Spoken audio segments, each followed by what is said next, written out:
됩니다.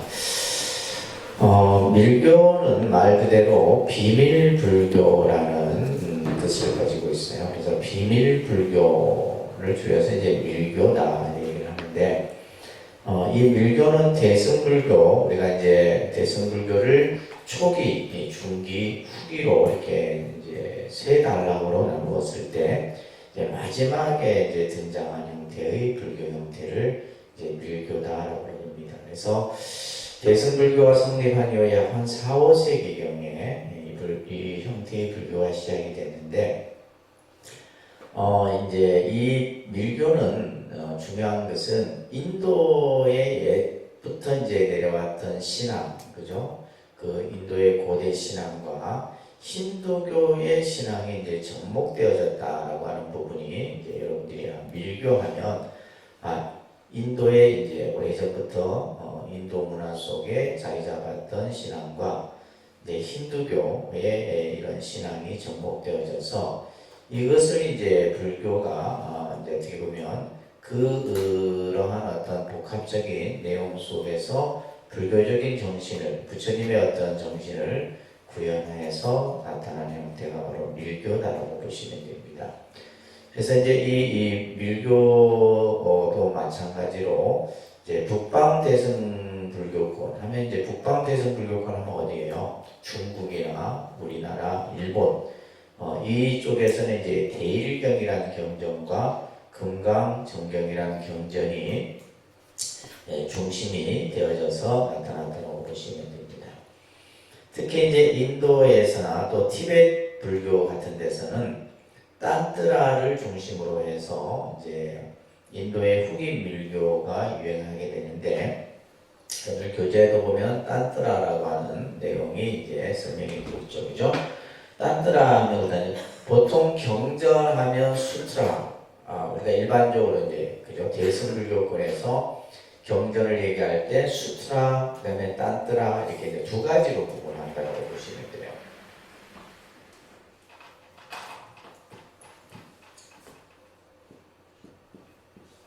이 수트라 같은 경우도 이제 수트라라고 그러죠, 그죠?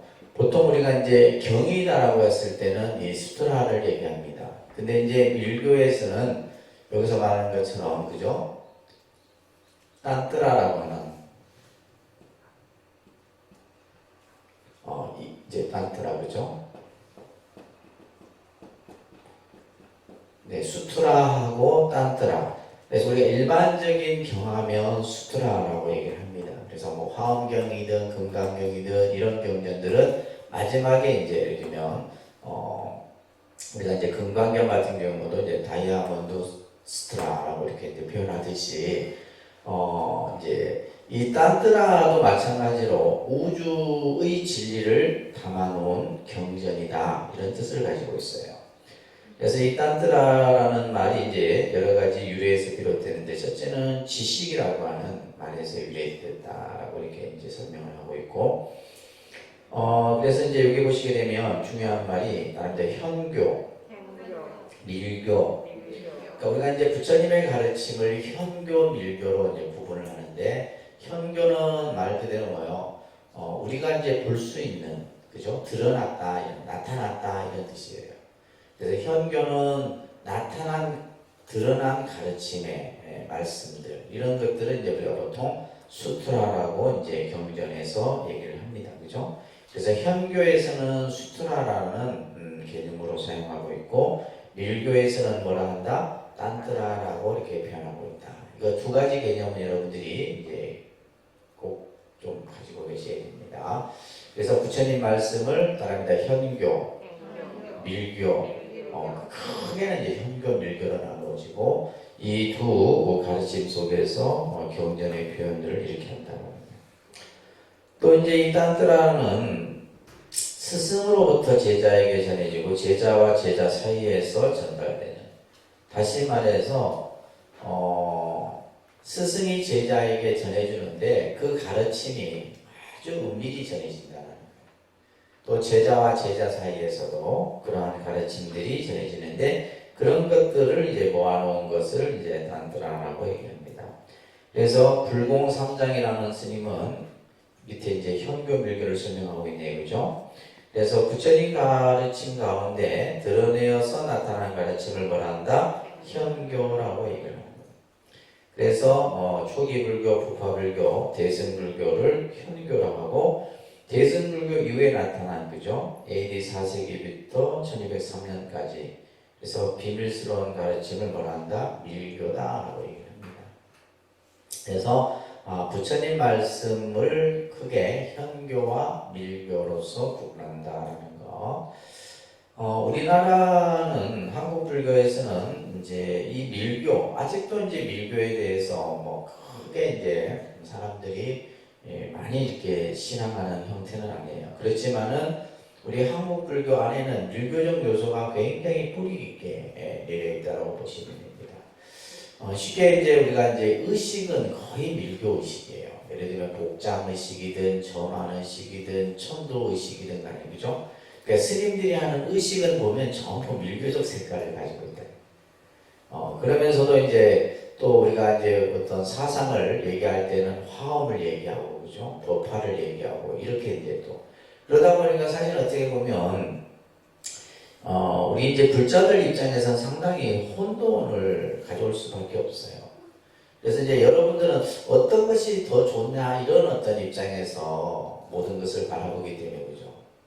그래서 예를 들면 기도를 하더라도 어떤 기도를 하면 더 좋겠냐 이런 식의 어떤 기도는 상관이 없는데 여러분들의 생각은 그렇게 가는 거죠.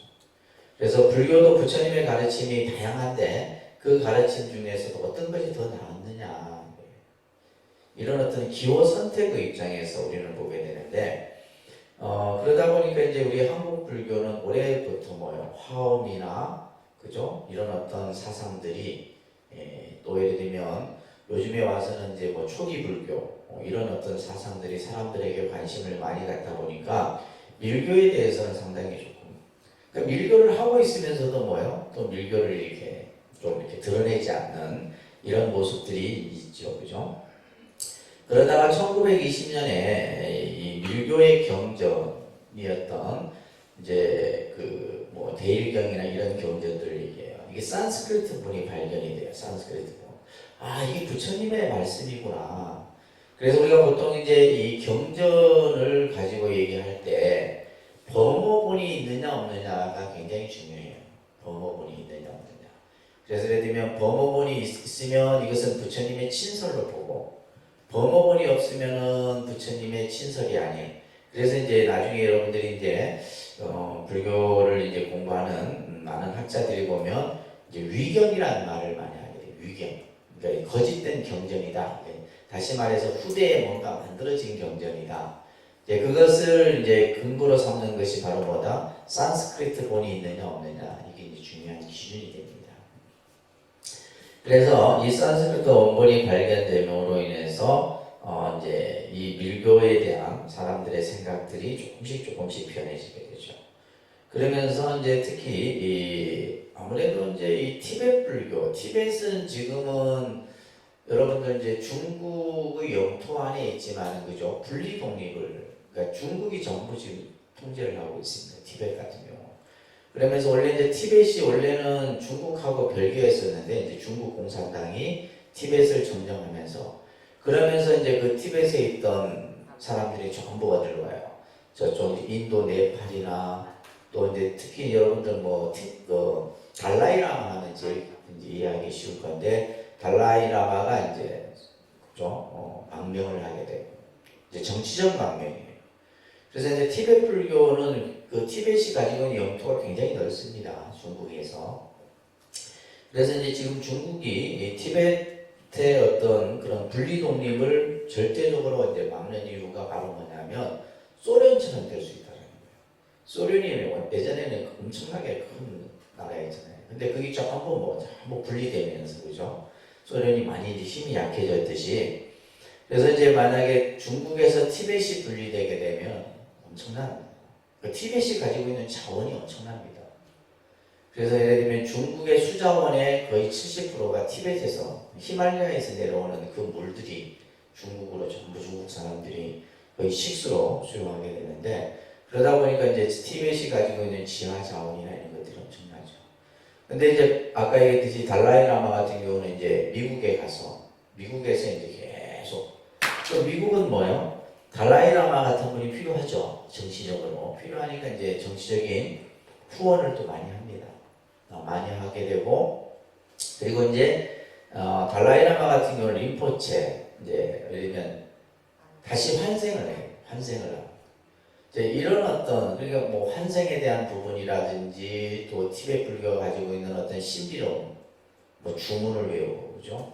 그래서 뭐 병을 낫는다든지 이런 어떤 것들이 또 이제 그 명상 실제적으로 이제 티베트 불교의 핵심은 관음신앙이에요.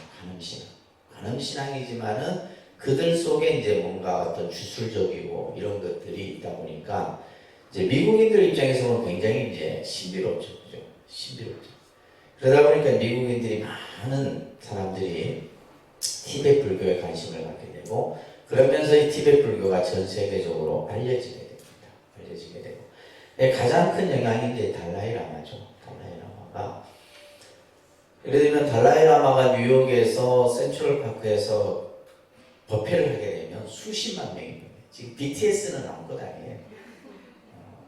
그 정도의 그러니까 뭐 BTS 정도의 사람들이 팬들이 모이는 정도의 그 정도의 이제 사람들이 모이는 거예요. 엄청난. 거기에서 이제 예를 들면 미국인들이 뭘 해요? 기부를 하겠죠. 그러면 그것이 뭘로 써요? 티벳의 어떤 독립 운동에 또 쓰여지는 거예요. 이런 것들이 이제 있다 보니까 그래서 우리나라도 이제 예를 들면 지금 이제 뭐 카톨릭 같은 경우는 교황이 우리나라에 한번 오게 되면 그 영향력이 엄청납니다. 엄청나요. 그래서 예를 들면 우리 불교계에서 달라이라마를 한번 모시고 오고 싶어도 못해요. 왜? 중국 눈치 본다. 중국이 절대 허락을 안 하거든요. 그러니까 이제 예를 들면 그런 어떤 복잡해요. 종교 내에서도 이런 어떤 정치적인 역학관계가 굉장히 미묘합니다. 그래서 이제 티베트 같은 경우는 어떻게 보면 카톨릭하고 비슷해요.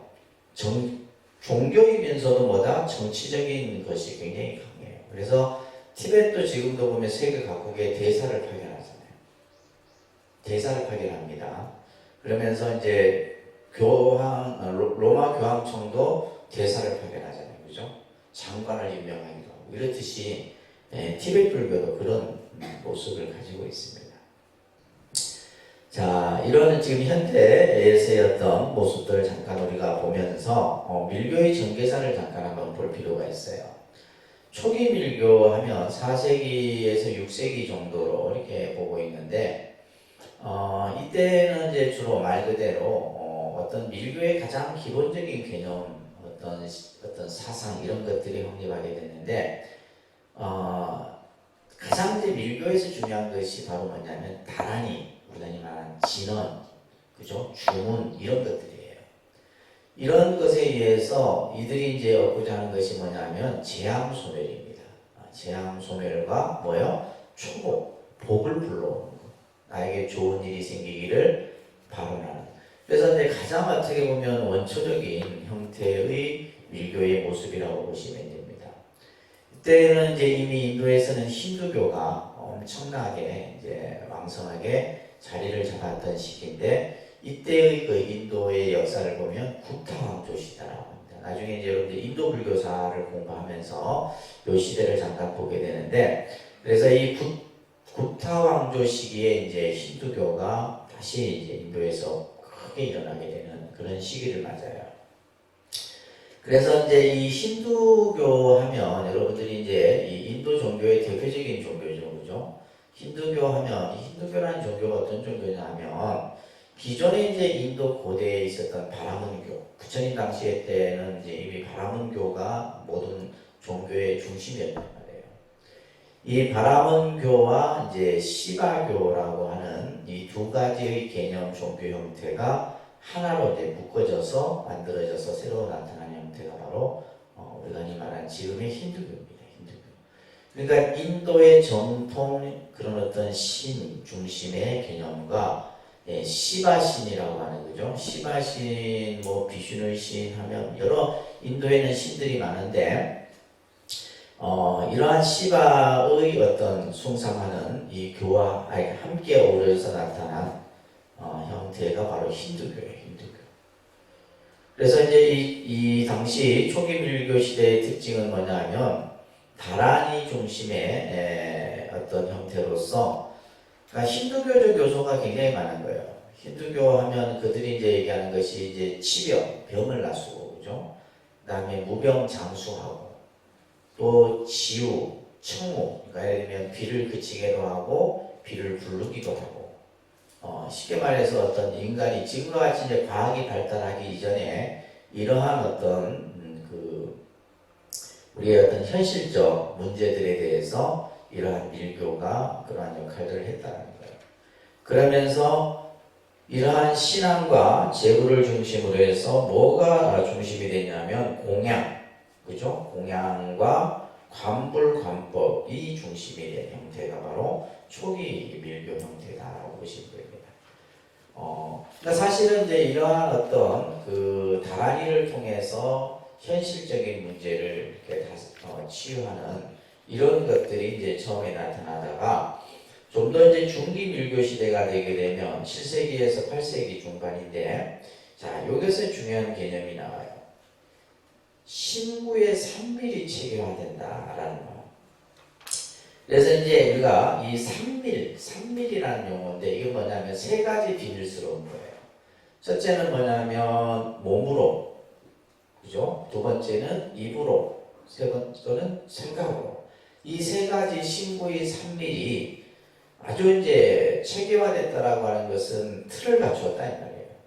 그러면서 이러한 산밀 요가를 통해서 이바 아입관이 완성되게 되는.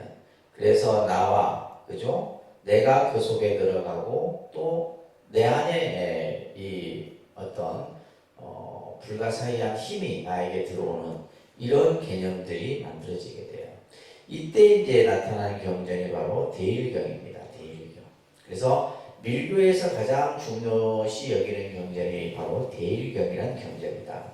이 대일경은 이제 이 대일경에서 나오는 주불이 바로 대일열애라는 부처님이에요. 대일열애.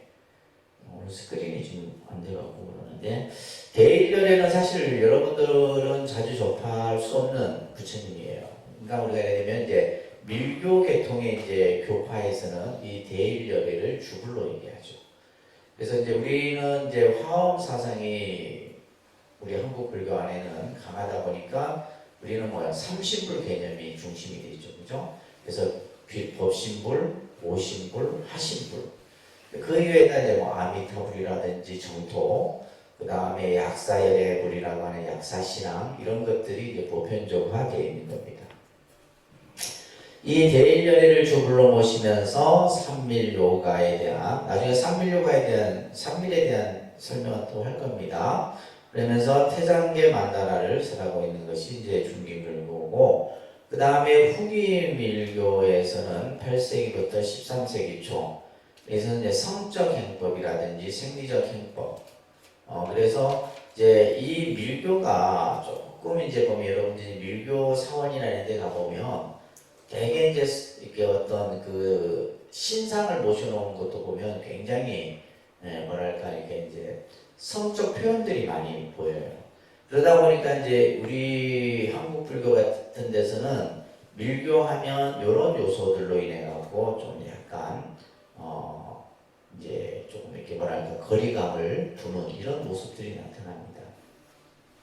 그러니까 밀교도 이제 이런 식으로 변해왔다라는 거 정도 이해하시면 될 것 같고, 특히 이제 밀교 성립의 배경을 보시게 되면 현실적인 사상을 추구하게 돼요. 자, 현실적인 사상, 다시 말해서 우리가 이제 지금까지 반야 공사상 또 뭐 유식사상, 그죠?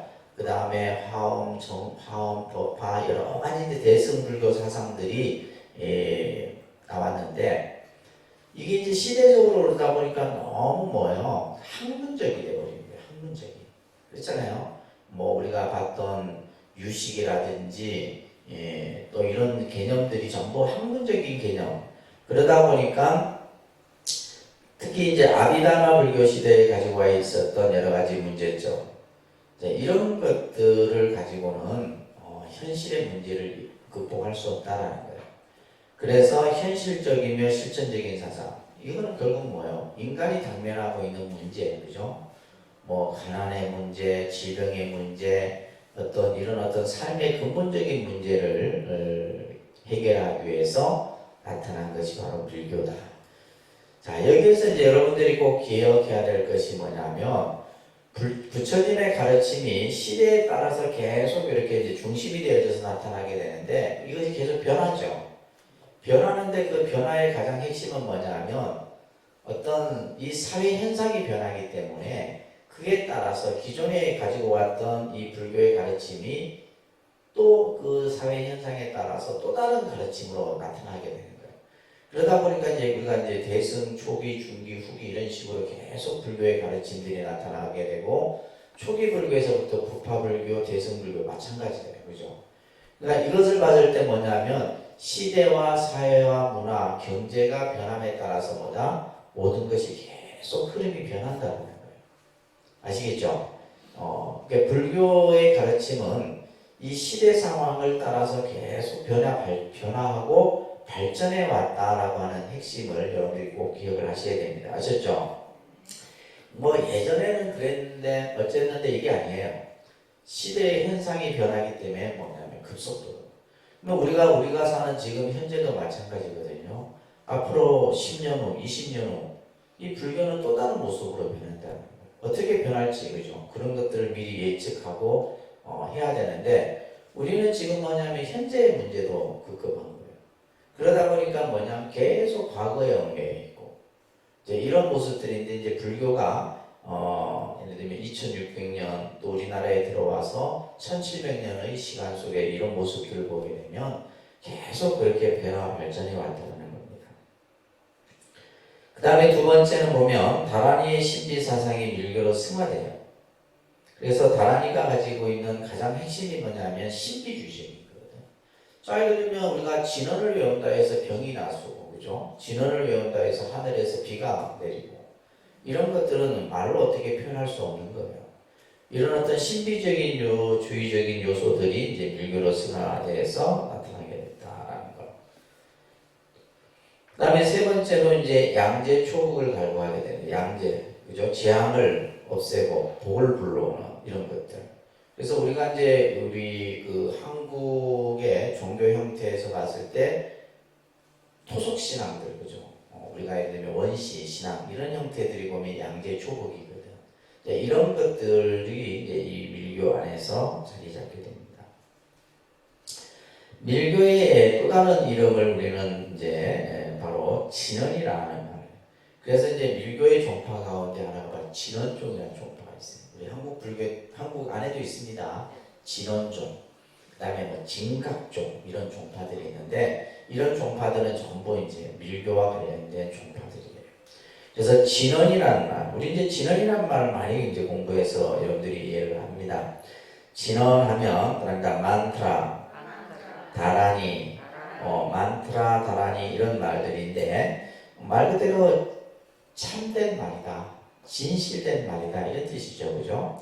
여기에는 이제 총지라는 말 들어갑니다. 총지, 총석, 능지 이런 이제 뜻들이 이 속에 담겨 있는데, 그래서 아까 여기 진언종, 진각종, 그죠? 그 다음에 뭐가 있냐면 총지종이라는 종파가 있어요. 이것도 이제 보면 밀교와 관련된 종파예요. 우리나라에 총지종이 있습니다. 그래서 총지라는 말은 뭐냐면 모든 것이 다 갖춰져 있다, 모든 것이 그 안에 다 담겨 있다 이런 뜻이에요. 총성한다, 다 그 안에 포섭된다 이런 뜻이고, 능지는 뭐냐면 능히 그것을 다 가능케 한다 이런 뜻이에요. 이런 개념들이 이제 이 진언이라는 용어 속에 담겨 있다는 겁니다. 네 번째, 밀교의 진리관은 따릅니다. 법계를 그대로 법신불로, 법신설법으로 보는 입장이다.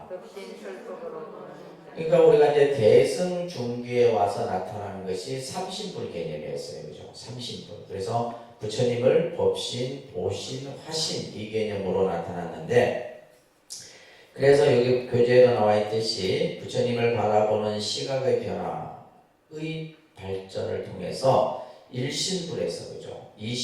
이신불에서 삼신불에서 뭐로 나타나요? 다신불의 형태로 나타나게 돼요. 그래서 일신불, 이신불, 삼신불, 다신불로 나타나게 되는데 그러면서 시방 우주법계에 부처님이 다 계신다는 거예요. 그러니까 이 개념은 어디에서 우리가 봤었어요? 화엄사상에서 나타났었거든.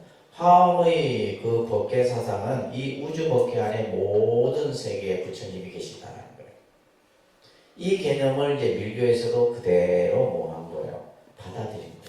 이 화엄의 법신불 사상을. 그래서 그러한 개념들이 나타나게 되고 그 다음에 즉사이진의 입장이라고 하는 것은 뭐냐면 우리가 육군을 통해서 보고 듣고 냄새를 맡고 하는 모든 현상사가 그대로 진리고 이것이 다 법신불의 모습이라는 거예요.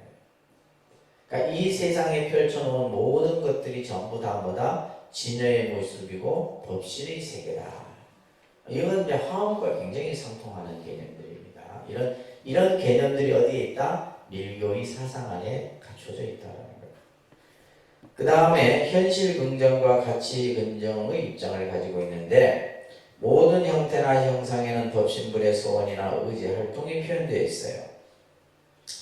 그래서 법신불의 신밀, 의밀의 설법이라 보며 또 언어를 통해서 나타나는 만트라나 다란이나 이런 것들이 이제 뭐냐면 구밀이에요.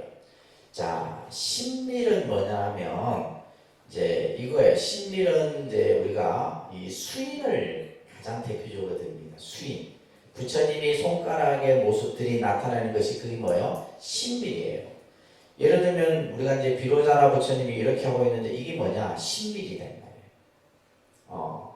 이 동작으로서 뭐예요? 우리에게 비밀스러운 뭘 하는 거예요? 가르침을 전하는 거예요. 또 우리가 예를 들면 진언을 외우는 건 뭐가 되는 거예요? 구밀이 되는 거고 관하는 것은 의밀이 되는 거예요. 이런 식의 이제 신구의 삼밀을 통해서 우리에게 뭐예요? 현실 긍정과 가치 긍정의 입장을 가지고 설명을 하고 있는 거예요. 그래서 네 번째 보면 중생이 곧 본래불의 입장. 중생이 본래 부처다. 이거는 이제 우리가 쭉 불교가 가지고 있던 여러 사상 속에 계속 담겨있던 내용들이죠. 그죠? 이런 것들이 그러니까 이게 뭐냐면 아까도 얘기했듯이 처음에는 밀교는 뭔가 좀 이렇게 이상하다 이렇게 생각했는데 그 경전을 봤더니 그죠? 경전을 봤더니 뭐요? 법화 화엄 사상도 그 안에 담겨있고 중생이 본래 부처라는 개념도 담겨있고 이게 부처님 가르침이구나 라는 것을 알게 된 거예요.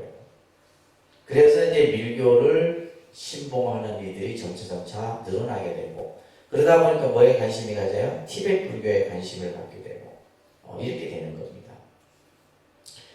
그래서 부처님에는 두 가지의 비밀이 있는데 하나는 뭐냐면 중생의 비밀이에요. 중생의 비밀. 자, 중생의 비밀이라는 말은 뭐냐면 내가 본래 부처인데 중생이 본래 내가 부처인 줄 모르는 거예요. 이거는 이제 우리가 예를 들면 열애장 사상에서도 얘기했었잖아요. 그죠? 내가 본래 부처의 성품을 갖추고 있는데 우리는 그것을 가지고 있는지 몰라. 그것이 아주 뭐예요? 중생으로서 가지고 있는 비밀이다. 하나는 또 뭐냐면 열애의 비밀인데 중생의 실상과 중생의 무지무명을 아시고는 또한 감추어 두었던 비밀이 바로 열애의 비밀이다. 경전에 보게 되면 때를 기다려라 완전히 익을 때까지 먼저 형교의 가르침으로 번뇌의 뒷걸을 덜어버릴 때까지. 그래서 이제 중생들로 하여금 현교로서 드러내어진 가르침을 통해서 중생들을 깨우쳐서 마지막에 이제 비밀로 이렇게 이끄시는 이러한 말씀들이 설명이 되어지는데, 자, 따라합니다. 밀교는 삼밀의 가르침이다. 우리가 이제 밀교하면 이 삼밀의 가르침이 제일 중요한 핵심 개념이라고 보시면 됩니다. 그래서 따라합니다. 밀교는 신구의 삼밀을 전신의 가르침으로 전심의 가르침으로 삼위를 불가합일시키는 것이다. 삼위를 불가합일시키는 것이다. 그러니까 밀교에서 이제 우리가 몸으로, 입으로, 생각으로 하는 이 세 가지를, 이 세 가지가 온 마음, 온 몸으로서, 그죠? 이것이 이제 결국 뭐예요? 나와 부처님이 하나가 되는 이런 개념으로서의 가르침이 나타나게 되는데, 이것을 뭐냐면 상응이라고 해요. 상응한다. 나와 부처님이 하나가 되는 거예요. 그래서 이러한 상응하는 수행에 의지해서 삼밀상응에 의지하는 수행에 통해서 이제 많은 법의 난행 고행을 하지 않고도 바로 성불할 수 있다는 거예요. 그래서 우리가 보면 이제 경전에는 깨달음을 얻기까지는 수억 겁의 시간이 걸려야 된다, 이런 표현들이 나오는데, 바로 이러한 밀교의 수행을 통해서 뭐요? 바로 내가 부처가 되는, 그래서 즉신성불이라고 하는 개념이 나중에 나와요. 바로 내가 성불하는 이러한 개념들이 나타나게 돼요. 그래서 아까도 했듯이 첫 번째 신밀은 뭐예요? 부처님의 신체적 비밀로서, 예를 들면 부처님의 형상 32상 80종호에 나타나는 모습이 전부 뭐예요? 이거는 신밀이에요.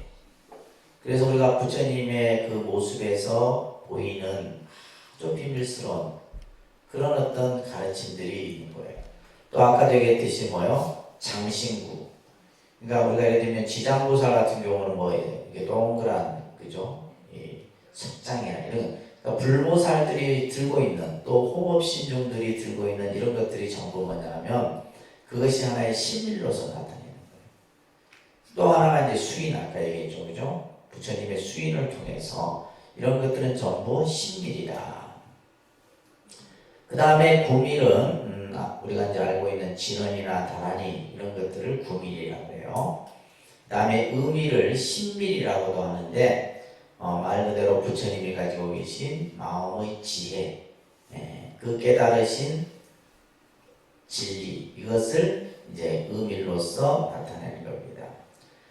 이와 같이 삼밀의 형태로서 깨달음과 중생구제라고 하는 불교적 목적을 이제 함께 실천을 하는 겁니다. 그래서 실제 우리가 이제 삼밀가지라고 하는 개념이 이제 우리가 의식 속에서도 나와요. 우리 스님들이 사시지도를 하는 가운데서도 삼밀가지라고 하는 이런 이제 구절 표현들이 나오는 겁니다. 그래서 밀교라는 것은 삼밀의 가르침이다라는 정도는 꼭 기억을 좀 하고 계시고, 아셨죠? 자, 그래서 밀교의 특징을 보게 되면 즉신성불이다. 따릅니다. 즉신성불. 그래서 우리가 불교는 바로 즉신성불이라는 개념을 화엄사상에서도 가지고 있고, 이것은 모든 법화사상에서도 가지고 있고, 다 가지고 있는 겁니다. 내가 바로 뭐다? 부처다. 내가 바로 부처다. 그래서 부처와 중생이 따로 있는 것이 아니라 모든 생명이 다 부처의 성품을 갖추고 있다라는 거예요. 자, 그런데 밀교는 자기를 드러내는 표업을 중요시 여긴다. 자기를 드러내는 표업을 중요시 여긴다. 표업이라는 것은 나타내는 거죠, 그죠? 자기를 나타내는. 그러니까 예를 들면 손에 뭐를 가지고 있든, 손의 모양을 나타내든, 또 그죠? 입으로 내가 진언을 외우든, 이건 전부 뭐예요? 표업이거든. 뭔가 나를 드러내는 거예요. 나를 드러내는. 이것을 중요시 여기는데, 그렇기 때문에 지금 이 순간부터 나는 불이라는 확신, 그죠? 내가 곧 부처다라는 확신. 이게 중요합니다. 우리가 선에서도 이게 강조가 되는 거잖아요. 그죠? 마음이 곧 부처다. 이런 이제 선에서도 나오는데, 내가 곧 부처다라는 확신, 그걸 통해서 뭐요? 내가 하는, 내가 말하는 입, 내가 하는 행동, 이런 것들이 전부 뭐요? 결국 부처다워야 된다라는 거예요. 그러니까 내가 곧 부처라는 확신이 가졌을 때 우리는 뭐요? 부처님다운 행동이 나오는 거예요. 근데 우리는 뭐예요? 늘 중생이기 때문에 중생의 생각, 중생의 행동에서 벗어날 수가 없는 거예요. 그러니까 여러분들이 이제 절에 와서 수행하고 기도하고 하는 것이 뭐예요? 부처님의 행동을 내가 닮아가는 거거든요. 부처님께서 수행하셨던 그 수행을 내가 행하는 거잖아요. 그래서 이 생각이 중요한 겁니다. 알았죠? 네. 부처님처럼 행동하자. 부처님의 말, 행동, 생각처럼 우리가 행할 수 있어야 돼요. 그래서 삼밀가지라고 하는 것은 전신, 그죠? 그 다음에 전신의 성불의 가지칩니다. 그래서 아까 이제 가지라는 말을 하고 있는데, 그래서 삼밀가지, 여파, 청량, 득고의 딸, 변식진언. 그래서 이제 스님들이 사시 맞이를 할 때, 여러분들이 이제 지신 정례 공양을 할 때 이제 법주 스님이, 주지 스님이 요령을 가지고 하잖아요. 그 요령이 이제 이 삼밀가지를 공양 의식의 핵심이에요. 여러분들 그 신행집 있죠?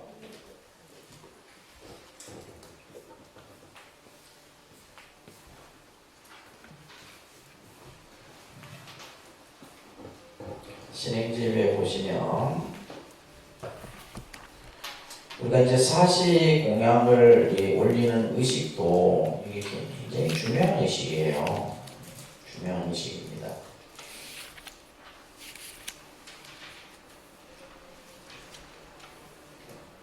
여기 이제 보면 95쪽에 보면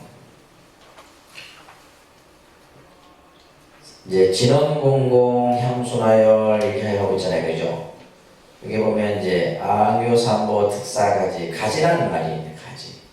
이 가지라는 말은 가라고 하는 것은 시방삼세 모든 부처님의 혼연이며 가.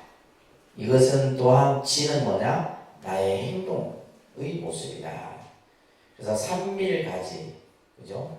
업파, 청량, 각구의 딸, 변식진어 이렇게 나와요.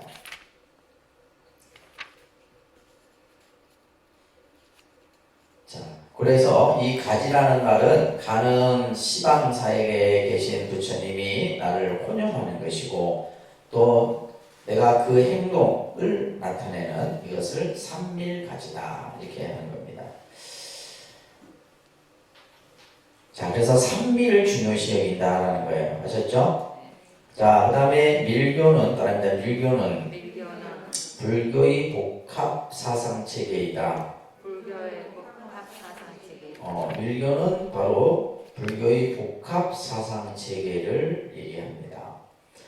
그래서 말 그대로 뭐냐면 아까도 얘기했듯이 다 담겨 있어요. 화엄의 가르침도 담겨 있고 열의장의 개념도 담겨 있고, 그죠? 그래서 이제 우리가 밀교를 일컬어서 불교의 옷을 입은 힌두교다. 힌두교, 밀교. 그러니까 예를 들면 이제 밀교 안에는 뭐야? 힌두교적인 요소도 담겨 있는 거죠. 그래서 불교의 옷을 입고 있는 힌두교고 또 힌두의 옷을 입은 불교라고 이렇게 하듯이 밀교와 힌두교의 이 두 개념들이 아주 밀접한 관계를 가지고 있다는 얘기예요. 그러면서 이제 우리가 아까도 얘기했듯이 불교의 모습이 초기, 부파, 대승, 초기, 중기, 후기, 후기에 이제 밀교가 해당되는데 앞에서 이런 모습들이 전부 이 안에 뭐예요? 농축되어 있는 거죠. 농축되어져서 나타나고 있다라고 보시면 됩니다. 그래서 밀교는 불교의 복합 사상체계다. 그 다음에 밀교는 뭐냐면 신비주의적이다. 그런데 밀교는 신비주의적이다. 그렇죠? 밀교가 가지고 있는 가장 중요한 어떤 모습이 신비주의적인 거예요. 그러니까 신비주의다라는 말은 뭐냐면 우리가 어떤 과학적으로 논리적으로 이해할 수 없는 것들이죠. 불가사의한 현상들이 나타나는 거예요. 예를 들면 그냥 쓰지도 못하는 사람이 그냥 이 진언을 통해서, 그죠? 또 이게 뭐냐면 이제 때로는 진언을 외우면서 약을 조제하기도 하고 그렇습니다. 다양한 방법이요. 또 우리가 진언을 통해서 뭘 또 우리가 이제 흔히 말하는 뭐예요? 주문을 내가 소지하기도 하고 이러면서 내가 예를 들면 몸에 병이 낫는다는 이게 신비적인 거잖아요. 말 그대로 불가사의한 거다. 그래서 이러한 이제 신비적인 주의적인 요소들이 굉장히 이제 밀교를 많이 가지고 있다. 그렇기 때문에 밀교는 주술적 성향이 강해요. 주술적 성향이라는 말은 진언을 하는 거죠. 진언. 그래서 보면 이제 우리가 티베트 불교도 그렇고 또 이제 힌두교, 인도의 힌두교 신앙도 보면 전부 진원, 주문을 외우는 거예요. 주문. 우리가 알지도 못하는 거예요. 주문들. 이렇게. 그래서 주술적 성향이 강하다. 자, 그 다음에 여섯 번째가 중요하죠. 우리 이제 한국 불교의 입장에서 보면 이 밀교는 보면 의례적 불교 형태다. 의례적 불교 형태. 우리가 보통 이제 의례 의식과 관련해서는 이게 밀교적 요소들이 많아요. 그래서 이제 대표적으로 복장 의식이라든지 그죠? 복장 의식 부처님 몸 안에 여러 가지 경이라든지 또 옷색과 관련된 뭐 여러 가지 것들을 넣거든요. 수백 가지가 돼요. 그런 것들을 하는 것들이 전부 이제 보면 이제 이 밀교와 관련된 모습들이에요.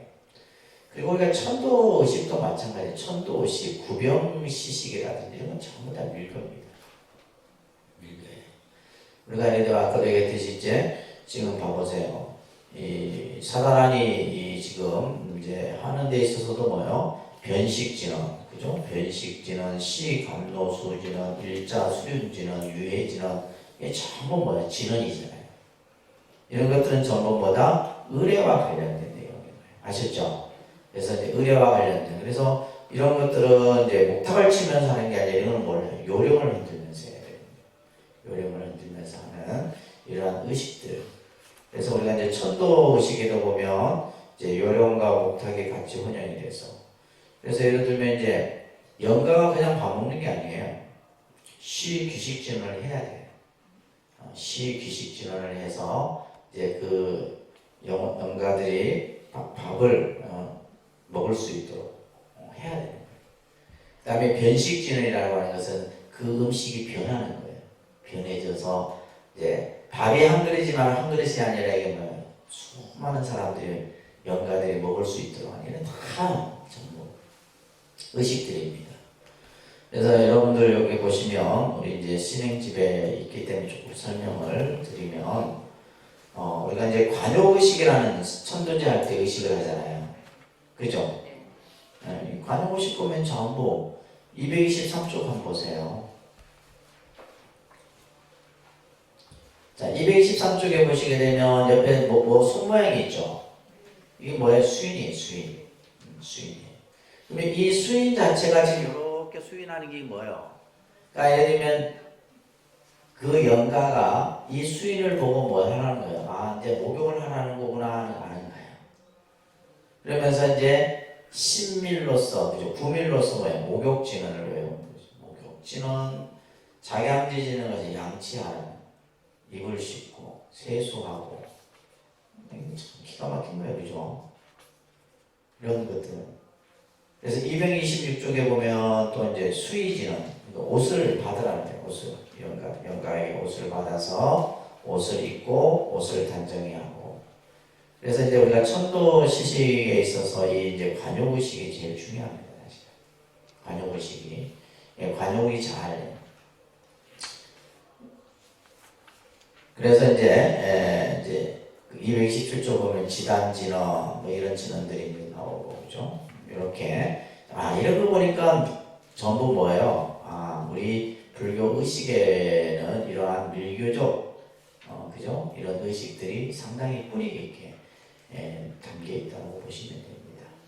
그래서 불공이라든지 이런 것들 전부 그래서 우리가 이제 의례적 불교의 형태로서 설명을 한다는 거 아시겠죠? 네. 자, 잠깐 한 5분 쉬었다 할게요.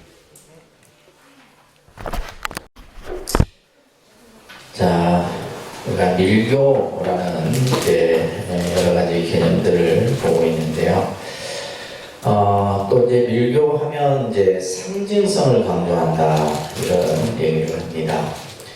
그래서 밀교는 진리의 세계를 이 만다라라고 하는 이제 지금 만다라인데 그래서 만다라 다라니 이제 그리고 또 이제 밀교에서 가장 중요하게 하는 나타나는 표현이 바로 옴이라고 하는 또 갖다 버려야 되겠다. 자 보세요. 그냥 교재. 그래서 그래서 옴이라고 하는 이것을 통해서 이제 나타나는데 보통 이제 이 만다라는 의미는 뭐냐면 우주, 자연 또 이 우주 그 자체를 만다라로서 표현합니다. 그래서 이제 우리가 보통 이제 만다라 같은 경우 밀교 이제 티베트 승려들이 주로 이제 이 만다라를 많이 구현하는데 그 자체는 하나의 이제 부처님의 세계예요. 이 우주 법계의 세계를 만다라로서 표현을 합니다. 그래서 이제 아주 이제 가느다란 모래를 가지고 그 이제 이렇게 색이 있는 모래인 것 같아요. 그걸로 이렇게 그 장엄하는 거 보면 굉장히 아주 어떻게 보면 신비하면서도 아주 장엄한 이런 모습들을 우리가 만다라라는 모습을 통해서 볼 수가 있는데, 그래서 우리가 보통 이제 불교에서 만다라고 얘기를 할 때 이제 보시면 만다라는 어떤 의미를 가지고 있느냐. 첫째는 법성이 구족되어 있다, 원만 구족되어 있다라는 의미가 이 만다라는 뜻 속에 담겨 있고, 또 열애의 덕성이 하나로 모여 있다. 그 다음에 불보살의 성중이 모여 있다. 그래서 이제 만다라라는 이제 그런 우리가 그 만다라를 표현해 놓는 그런 것을 보게 되면 말 그대로 부처님, 불보살과 성중이 그대로 다 표현이 되어 있어요. 그래서 이제 이러한 의미들이 이제 만다라 속에 담겨 있고, 그래서 이제 우리가 그 기도할 때 보면 요건 만다라 선송 정복해지는 사시 공양할 때 이 정복해지는 하잖아요, 그죠? 이럴 때 원래는 이제 요건 만다라 선송이라는 말이 이거는 이제 굳이 안 붙이는데 바로 만다라를 세우기 전에 먼저 해야 되는 진언이 바로 뭐요?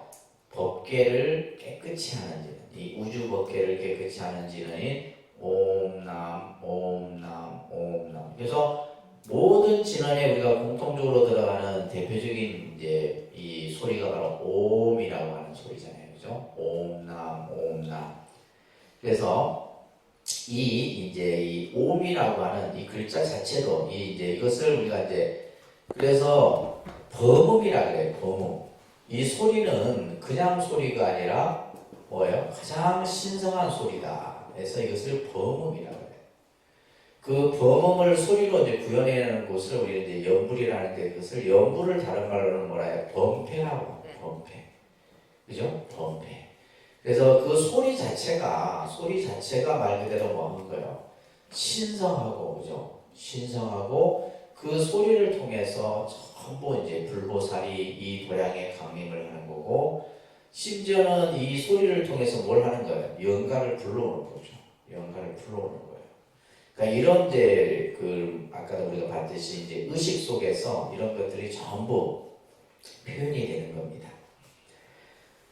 자, 그 다음에 이 만다라는 깨달음의 장소로서 신행행정의 도량으로서 설명을 하고 있고, 또 만다라는 청정 도량의 뜻을 가지고 있다. 그래서 만다라는 의미 속에 가지고 있는 여러 가지 의미들을 우리가 이제 볼 수가 있는 겁니다. 그래서 밀교에서는 이 모든 소리가 옴에서 나와 옴으로 들어간다.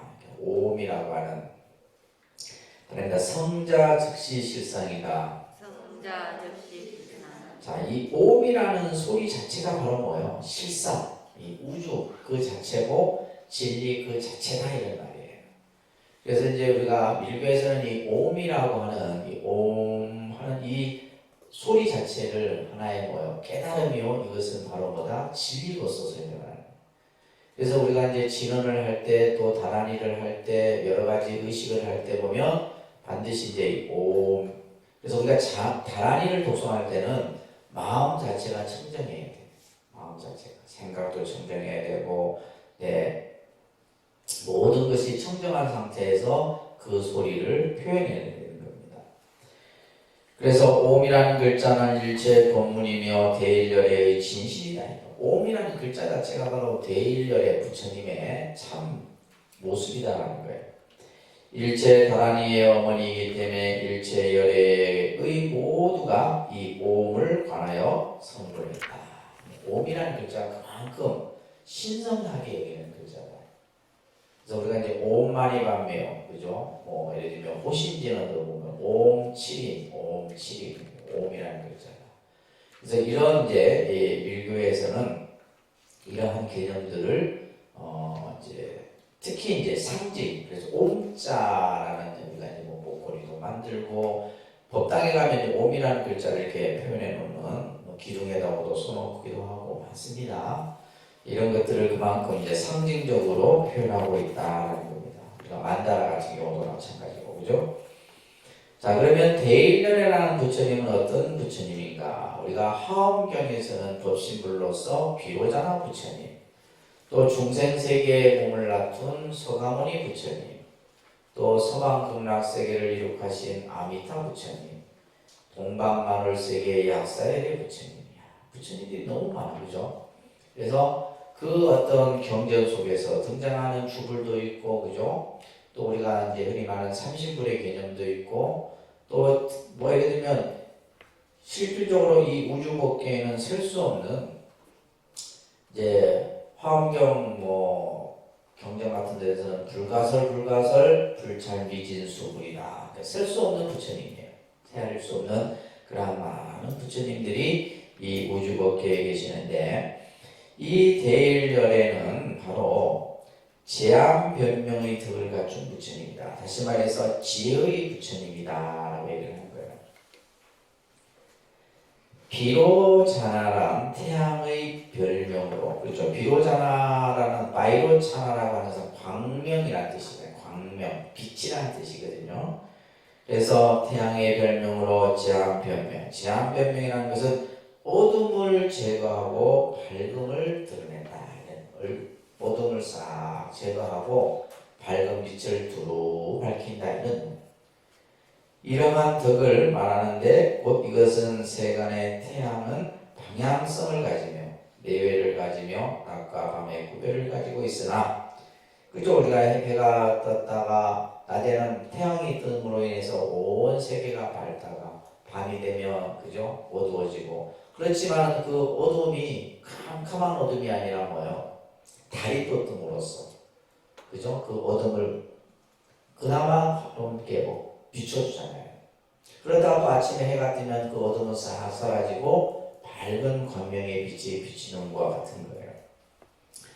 그렇기 때문에 이 태양이라는 것은 낮과 밤의 구별을 가지고 있어요. 그러나 열의 지혜의 일광은 열의 모든 부처님이 가지고 계신 그 지혜 광명은 이 말이에요. 일체처에 두루두루 대조명을 비추며 모든 곳에 다 비친다. 부처님의 지혜 광명은 모든 곳에 다 비추고 내외 방소주야의 구별이 없기 때문에 대일이라 한다. 대일이라는 말이 이제 모든, 그러니까 이제 비로자나 부처님도 광명이라는 뜻을 가지고 있지만 이 대일열의 부처님도 뭐요? 태양의 뜻을 가지고 있는 거예요. 태양, 밝은 빛을 의미하는 그러한 부처님이에요. 또한 이 대일련에는 능성중무의 덕을 갖춘 부처님이다. 대비의 부처님이다. 앞에서는 지혜의 부처님이고 또한 대일련에는 대비의 부처님이다. 태양이 일체 초목을 그 성분에 따라 각각 키워내듯이 열애의 일광 두루두루 법계를 비추면서 중생의 근기와 업력에 따라 세간의 성취와 출세간 성취를 일구어 내신다. 전부 대일경에 나오는 얘기입니다. 그래서 태양이 모든 산천 초목을 다 성장케 하듯이, 그죠? 다 두루두루 각자의 근기에 따라서 다 다르잖아요. 태양을 똑같이 비춘다 해서 그냥 똑같이 일률적으로 자라는 게 아니라 어떤 것은 크고 어떤 것은 작고, 그죠? 다 각기 다르단 말이에요. 그게 뭐냐면 중생의 근기와 업력이다. 이런 내용은 이제 그 법화경에서도 나와요. 법화경에서도 하늘에서 비가 내리는데 그 비가 다 이제 똑같이 받지만은 잎이 넓은 나무는 더 많이 받을 것이고, 그죠? 잎이 작은 풀이나 이런 것들은 조금 받을 것이다. 다 각기의 그 근기와 업력에 따라서 받아들이는 게 다 틀리다는 거예요. 그래서 이 대일열에는 바로 능, 성, 주무 다 중생을 성취케 하는, 중생들이 원하는 것을 이루게 하는 그러한 힘을 갖춘 부처님이다, 이런 뜻이에요. 세 번째는 광무생멸의 덕을 갖춘 부처님이다. 본유 상주의 부처님의 덕이다. 항상 이 중생과 함께하고 있다는 거예요. 세간의 태양은 어둠이 닥치고 비바람이 몰아쳐도 아주 없어지지 아니하고 먹구름 비바람 거치면 또다시 태양이 비추죠. 그죠? 태양이 없어지는 게 아니에요. 구름에 의해서 잠시 가려질 뿐이고 태양은 항상 밝게 빛나고 있다는 거예요. 대일열의 지혜와 자비 그리고 중생 공부의 지혜와 대비의 태양도 또한 이와 같다. 부처님의 지혜 광명, 부처님의 덕은 항상 중생들에게 늘 비치고 있는 거죠. 마치 태양이 우리를 항상 비추고 있는 것과 같은 거예요. 중생의 무명 번뇌가 거치면 그 지혜와 덕은 또다시 원명무량한 것이다. 그래서 번뇌의 구름이 싹 거치고 나면은 지혜 광명이 그대로 우리를 비추고 있는 거예요. 그래서 이러한 이제 대일열애가 가지고 있는 지혜의 부처님, 대비의 부처님, 또 중생과 함께하는 이러한 모습들이, 아까도 얘기했듯이 뭐예요? 산스크리트 경전인 대일경에 보니까 이런 내용들이 그냥 어떤 이상한 부처님이 아니라 말이에요, 그죠? 이상한 부처님이 아니라 정말 비로자나 부처님이나 아미타 부처님이나 또 어떤 여러 부처님들이 가지고 있는 그러한 덕성과 자비를 다 갖추고 계신 부처님입니다. 그러다 보니까 뭐예요? 밀교라는 것을 하나의 쉽게 말해서 이제 외도나 이단으로 하는 것이 아니라 불교의 흐름 속에서 자연히 나타난 이런 모습으로 받아들이게 되는 거예요. 그래서 이러한 밀교는 현실적의 어떤 모습에서 이러한 가르침들이 서려지고 있는 거예요. 그래서 이제 늘 우리가 말하지만 부처님이 항상 현실의 입장에서 모든 것을 바라보셨잖아요. 그죠? 부처님은 항상 현재의 입장에서 모든 것을 보시고요. 과거도 보시고 미래도 보셨지만은 그 기준은 어디다? 현재다. 그렇기 때문에 이제 불교의 사상들을 보게 되면 전부 이 기준이에요. 이 기준입니다. 우리가 정토 사상도 사람들이 정토 사상하면 죽고 나서 가는 개념, 이게 아니에요. 현실 정토라는 말이 있어요. 그래서 그래서 불교의 모든 가르침은 초기든 중기든 후기든 모든 부처님의 가르침은 현실적 가르침이다라고 하는 거. 그래서 이러한 현재라는 시간에 절대 가치를 부여하면서 특히 밀교에서는 호마법을 통해서 이러한 어떤 현실에서의 여러 가지 어떤 삶의 고통, 또 중생의 어떤 문제, 이런 것들을 이제 다스리는 겁니다. 밀교는 인위적 행법을 중시한다. 인위적 행법이라는 것은 뭐냐면, 그러니까 뭔가 내가 인위적으로, 의도적으로 뭘 하는 거예요. 그러니까 예를 들면 아까 우리가 봤잖아요. 그냥 가만히 말로만 하는 것이 아니라 내가 손을 나타내서, 그죠? 수인을 나타내서, 이게 전부 인위적인 행법이에요. 인위적인 행법이다. 그래서 그런 것들을 통해서 왜냐하면 우리들 삶 자체가 인위적이기 때문이다. 내가 어떠한 움직여서 무엇을 표현하고 나타내고 행동하잖아요. 그렇기 때문에 밀교도 마찬가지로 그러한 인위적인 행법을 중시하고 특히 밀교에서는 자신불 사상이라고 하는 이 자신불 사상, 결국 이 자신불 사상은 선에 가서도 이 개념이 그대로 나오죠. 육조단경이나 여러 이제 선과 관련된 가르침 속에서도 내 마음이 곧 뭐다? 부처다. 자신불 사상. 그래서 마음이 곧 부처다. 이런 말과 똑같은 말이에요. 즉신 즉불이다. 자신 시불이다. 이런 말들을 이제 선에서 쓰는데 이런 개념들이 이제 밀교 사상 속에서 담겨 있어요. 그러면 이게 밀교에서만 나타났냐? 아니에요. 저 초기 경전, 아함 경전에서부터 다 이런 개념들이 있었다는 거예요. 근데 이제 왜 그러면 이렇게 계속 하나의 가르침이 쭉 계속 이어지지 못하고 이렇게 다양하게 반야공 사상이 나타났다가 열애장 유식 사상이 나타났다가 그죠? 이렇게 다양하게 나타나냐? 아까도 얘기했더니 시대 현상이 변하기 때문에 또 그리고 어느 정도 아무리 좋은 것도 그것이 오래 지속되다 보면 어떻게 돼요? 변질되고 왜곡되게 되는 거예요. 변질되고 왜곡됩니다. 아무리 좋은 것도. 그렇기 때문에 우리가 예를 들면 무엇이 좋다라고 단정지어서 말할 수 있는 것은 아무것도 없는 거예요. 지금 현재는 좋지만 이것이 10년 후는 뭐예요? 안 좋을 수도 있는 거예요. 그러니까 우리가 법도 그렇잖아요. 예전에 만들어 놓은 법이 정말 인간을 우리를 위해서 만들었다지만 이것이 나중에 뭐가 돼요? 시간이 지나서 이것은 바꿔야 되는 법이 되는 거예요. 근데 똑같은 겁니다. 그렇지만 이 기본 구조는 또 갖추고 있잖아요. 그것이 완전히 어떤 100% 변화되는 것이 아니라 기본적인 성격은 갖추되 시대에 따라서 변하는 거예요. 그래서 부처님의 사상이 다양해지는 겁니다.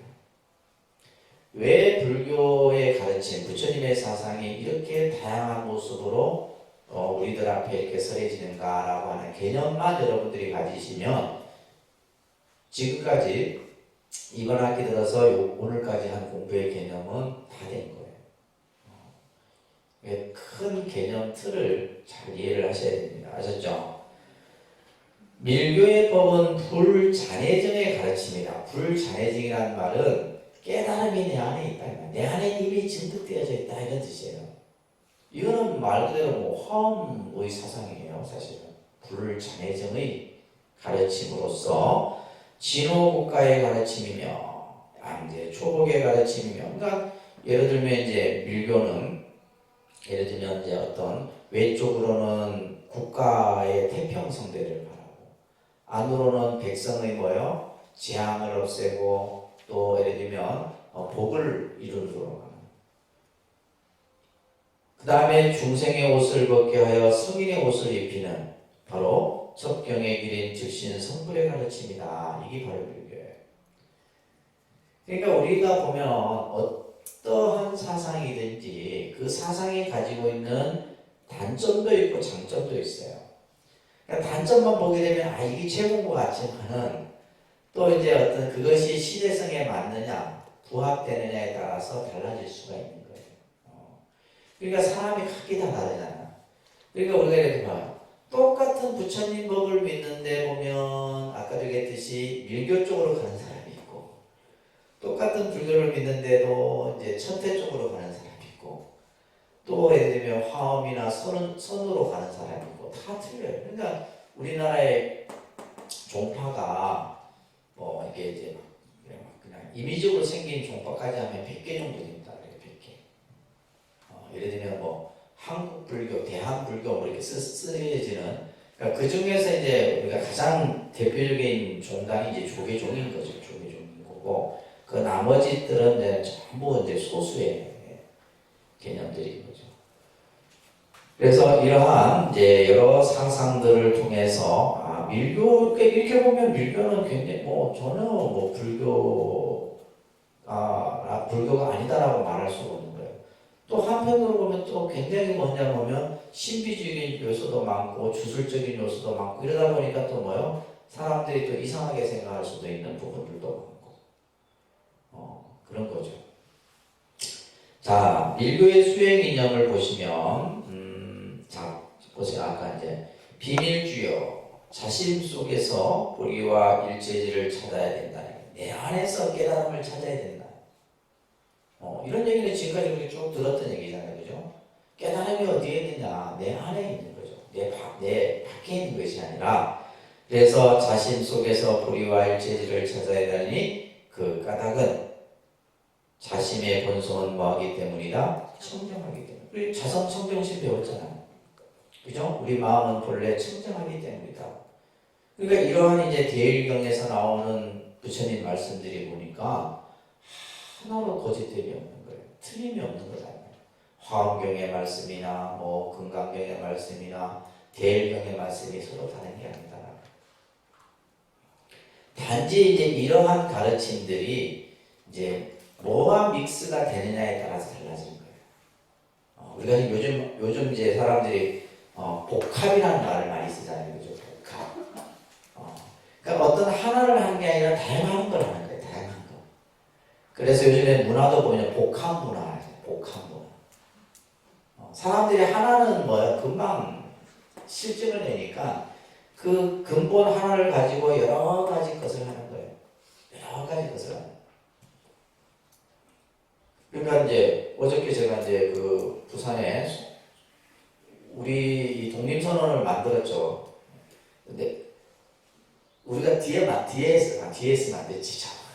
여러분들을 뒤에 있으면 만나지도 못했을 거예요, 그죠? 그러니까 저를 이제 설계하고, 이제 전체 다 이렇게 만들었던, 그 곳에서, 이제 지금 이제 송정이 있어요, 송정에 이제 8층으로 이렇게 이제 쿠무다라고 이제 개원을 해서 이제 제가 그게 원장 선생님 모시고 갔다 왔었는데, 그게 보면 이제 6, 7, 8층은 뭐냐면 호텔. 그 사람들이 스님이 수행 안 하고 무슨 장사합니까? 그런 거 아니에요. 그러니까 6, 7, 8층은 호텔이고, 호텔도 거의 뭐 5성 호텔입니다. 별 5개짜리 그 호텔이에요. 6, 7, 8층. 그 다음에 5층은 이제 에드워드 권, 여기 에스키스 있죠? 여기 에드워드 권 셰프가 이제 이탈리안 레스토랑. 근데 아직까지 내가 한 1년 후에 가야 될 것 같아요. 아직까지는 왜냐하면 음식이 보통 있는 게 아니더라고요. 젓가락 어제 내가 이게 수저 젓가락에 봤는데 좀 질이 떨어지더라고요. 우리 수저 젓가락 이거 나이프 이거 있잖아요. 딱 보면 알거든. 근데 수준이 조금 더. 그러니까 그런 것들이 준비가 안 돼요. 그래서 이탈리안 레스토랑. 그 다음에 4층은 퓨전 이제 한식, 일식 뭐 이렇게 하는 거. 그 다음에 이제 2층은 카페, 1층은 이제 로비. 그 다음에 지하층에 이제 공연장 이렇게 했는데 이게 뭐예요? 예를 들면 우리가 옛날 같은 상상도 할 수 없는 거잖아. 이게 그냥 뭐 일반 사람이 하는 게 아니라 비구니 스님이 했단 말이에요. 비구니 스님이. 그러니까 이게 뭐냐면 문화인데 이 문화라고 하는 속에 우리가 흔히 예를 들면 의식주가 이렇게 다 담겨 있는 거예요. 이 안 속에. 그러면 이제 사람들이 봤을 때는 뭐 신도들이 처음에 그랬다네. 스님이 무슨 사업을 하냐고, 이런 걸 하냐고, 이런. 이렇게 다 그러시고. 근데 시대는 뭐예요? 이걸 지금 요구하는 거죠. 그죠? 이런 어떤 하나의 어떤. 근데 이제 우리는 예를 들면 저희 독립선언 같은 경우는 이거는 이제 좀 상업성을 많이 띠고 있는 거죠. 가서 예를 들면 내가 돈을 내고 소비를 해야 돼요. 저희 이제 독립선언 같은 경우는 뭐냐면 수행과 문화죠. 수행과 문화. 똑같은 문화인데 우리는 이제 수행을 좀 근본으로 하는 거고, 여기에는 이제 뭐냐 하면 이거는 이제 쉽게 말해서 현대인들이 요구하는 그런 어떤 뭐 우리가 이 말하는 이제 먹고 자고 즐기고 하는 이런 어떤, 그러니까 이거는 굉장히 상업성이 좀 강한 거고 저희는 이제 좀 상업성이 없는 거죠. 이 좋은 공간에 좀 상업성을 만들어야 되는데 너무 상업성이 없어. 그래서 이제 이런 모습들이 결국 뭐냐 복합이라는 거예요. 그래, 복합. 그러니까 부처님의 가르침도 이렇게 다양한 복합적인 개념 속에서, 근데 그 중심으로 흐르고 있는 그 근본 사상은 하나도 변질되지 않아요. 근데 여러분들은 아직 이제 그걸 보지 못하니까 이제 조금 불교가 어렵게 느껴질 수 있는데, 초기 불교부터 시작해서 대승불교까지의 부처님이 우리 중생들에게 그죠? 전달하고자 했던 메시지는 똑같다 이 말이에요. 똑같은 거예요. 근데 그것이 이제 나타나는 모습들이 각기 다른 모습으로 나타나는 거예요. 자, 밀교 수행의 근본적 목적은 대승적 이념의 실현이다. 그죠? 대승. 대승의 근본 정신이 뭐예요? 네? 같이 가는 거예요? 근데 혼자 가잖아요. 맨날 혼자 가잖아요. 우리는 사실 지금 이 시대가 대승불교, 여러분들이 지금 이번 2학기는 대승불교 사상을 공부하잖아요. 그러면 대승불교 사상을 공부한다는 것은 뭐 부처님의 가르침이 이거를 지금 배우는 게 아니라 이 시대에 맞는 부처님의 가르침이 과연 무엇이냐 이 말이에요. 그렇죠? 그래서 우리는 그냥 대승불교 정신하면 자리타의 정신이다라고 공부를 했어요. 그래서 단순히 이제 교리적인 개념이 아니라 이것이 이제 현실에서 여러분들이 그것을 생각을 할 수 있어야 돼요. 대승불교의 정신은 무슨 정신? 자리 말합니다. 자리이타. 대승불교의 정신은 자리이타의 정신이에요. 자리이타. 이거 꼭 기억하셔야 돼요. 네. 자리이타의 정신입니다. 자, 자리는 이것은 뭐요? 나의 이로움이에요. 예를 들면 우리가 결국 내가 무엇을 하는 것은 내가 이뤘기 때문에 하는 거죠. 예를 들면 여러분들이 절에 와서 봉사를 한다. 그 봉사를 통해서 나에게 이로움이 있기 때문에 하는 거예요. 그게 보이든 보이지 않든 간에. 그래서 우리가 예를 들면 그죠? 자리라고 하는 것, 이건 자기의 이로움이고, 이타는 뭐예요? 다른 사람의 이로움이에요. 근데 이 두 가지가 서로 다른 게 아니에요. 자리가 곧 이타고, 이타가 곧 자리다라는 거예요. 이걸 여러분들이 꼭 기억하셔야 돼요. 내가 이로움은, 그 이로움은 다른 사람의 이로움도 같이 수반이 돼야 되는 거예요. 근데 우리는 그게 아니잖아요. 내가 이로우면서 다른 사람은 뭐예요? 뭔가 불이익을 당하고 불편을 당하고 그거는 대승불교의 정신이 아니더라고요. 그러면서 내가 다른 사람을 이롭게 하는 것은 동시에 뭐다? 나의 이로움이 같이 돼야 되는 거죠. 근데 이제 우리는 이것을 생각하면 이것은 안 돼요. 이것을 생각하는 사람이 이것을 안 돼. 근데 우리가 이제 대승불교에서 이것을 구현하는 사람이 누구예요? 보살이잖아요. 보살. 네. 보살이다 이 말이에요. 보살이 누구예요? 보살이 누구야? 보살이 누구냐니까. 아니 본인들이 보살이면서 자꾸 못해서 답을 찾아. 그러니까 여러분들은 보살이라는 기본 개념조차가 안 되어 있는 거예요. 아니 나는 그냥 이 아무개고 뭐 김뭐시계고 누구 엄마고 이거예요. 보살이 누구예요? 자신. 내가 보살이에요. 그러면 이 보살이라는 개념은 단순한 뭐 이제 여러분들만 이렇게 스님도 보살이고 모든 일체 중생이 다 보살이에요. 그래서 대승불교는 보살을 통해서 뭐요? 자리이타의 정신을 구현하자는 거예요. 그러면 이 보살이 되기 위해서는 뭐요? 그 안에 가지고 있는 여러 가지 이념적인 개념들. 그래서 예를 들면 뭐 반야 공사상이다, 유식이다, 열애장이다, 정토다, 그죠? 뭐 이런 여러 가지 개념들을 공부했잖아요. 오늘 밀교까지도. 이 개념들이 결국 뭐요? 내가 보살이라고 하는 근본 정신을 바탕으로 해서 결국 뭘 하는 거예요? 자리이타의 정신을 구현하고자 하는 것이다. 이 부처님의 가르침의 핵심이. 그런데 이제 우리는 이것을 그냥 뭘로만. 그래서 대승불교에서 가장 중요한 것이 뭐라고 그랬어요? 실천입니다. 뭐라고요? 실천이에요. 실천. 그래서 실천이 따르지 아니하면 이것은 이 이념은 아무 의미 없는 거예요. 아무 의미 없는 거예요. 그렇기 때문에 우리가 이제 반야공사상에서는 바람일수행이 나왔고 그죠? 유식이나 열애장 사상도 결국 따끔이라는 실천이 얘기가 됐고 정토도 마찬가지고 화엄도 마찬가지고 다 마찬가지. 그래서 이러한 개념들이 바로 대승적 이념의 실현이다. 밀교 또한 이제 그런 개념들을 같이 포함하고 있는 거예요.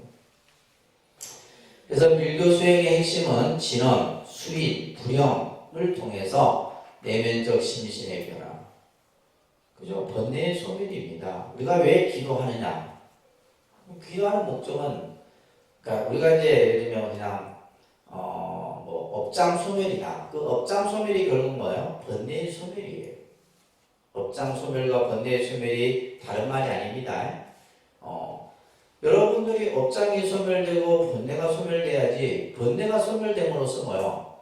내 마음이 어떻게 돼요? 평안해지잖아요. 내 마음이 평안해진다는 말이에요. 평안해졌을 때 우리는 나를 뭐요? 있는 그대로 볼 수 있게 되는 거예요. 나를 있는 그대로 볼 수 있고 세상을 있는 그대로 바라볼 수 있는 안목이 만들어지는 겁니다. 그러면서 궁극적으로 뭐의 길에 이르는? 성불의 길에 이르는 것을 제시하고 있는 것이 바로 이제 밀교이면서 이 대승불교 우리가 이제 초기부터 시작해서 그죠? 중기, 후기에 이르는 여러 사상들을 오늘 같이 이제 마무리를 하게 되는 겁니다. 아시겠죠? 그래서 지금 이 시대는 무슨 시대? 대승불교 시대. 무슨 시대? 대승불교인데 우리는 자꾸 이제 소승의 실천을 하려고 하는 거예요. 대승이. 그게 결국은 뭐냐면 우리가 지금 시대를 따라가고 있어요? 못 따라가고 있어요? 못 따라가고 있는 거예요. 시대의 변화에 따라서 못 따라가고 있는 거예요. 자, 그래서 여러분들이 좀 더 많은 공부를 하고 수행을 이제 해야 되겠죠. 그죠? 그렇게 함으로써 부처님의 가르침을 여러분들이 하나하나 제대로 배워가는 자, 여러분들 교재 보시면 목차 한번 보세요. 목차.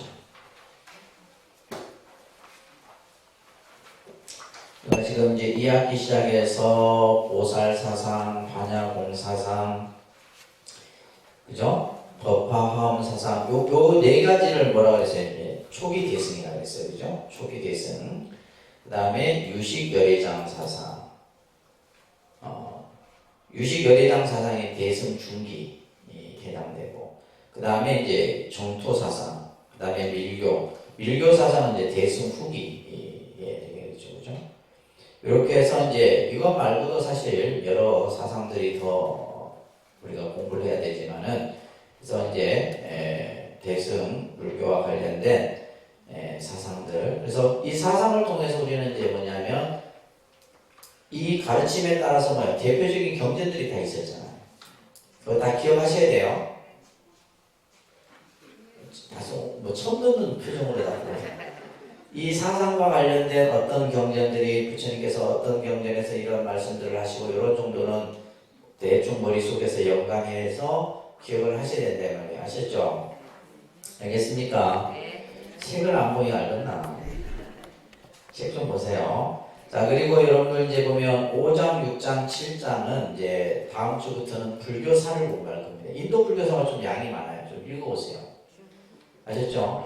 이 인도 불교사가 이렇게 내용이 근데 중복되는 내용이 많습니다. 뒷부분에는. 왜냐면 뒷부분에 이제 우리가 앞에 했던 내용들이 언급이 돼서 빼려면 그렇게 많지는 않은데, 그래서 인도 불교사, 중국 불교사, 그 다음에 한국 불교사. 그래서 불교사를 이제 여러분들이 한번씩 공부를 하실 거고, 8, 9, 10, 11장은 뭐냐면 이거는 이제 응용불교를 한다고 했어요. 그죠? 응용불교. 그래서 불교가 대사회적인 사회의 어떤 현상과 모습들을 어떻게 이것을 바라보고 그 문제를 해결할 것인가에 대한 그런 내용들입니다. 그래서 조금 진도들이 늦고 있지만 아무튼 이렇게까지 해서 공부를 하도록 하겠습니다. 오늘 여기까지 할게요.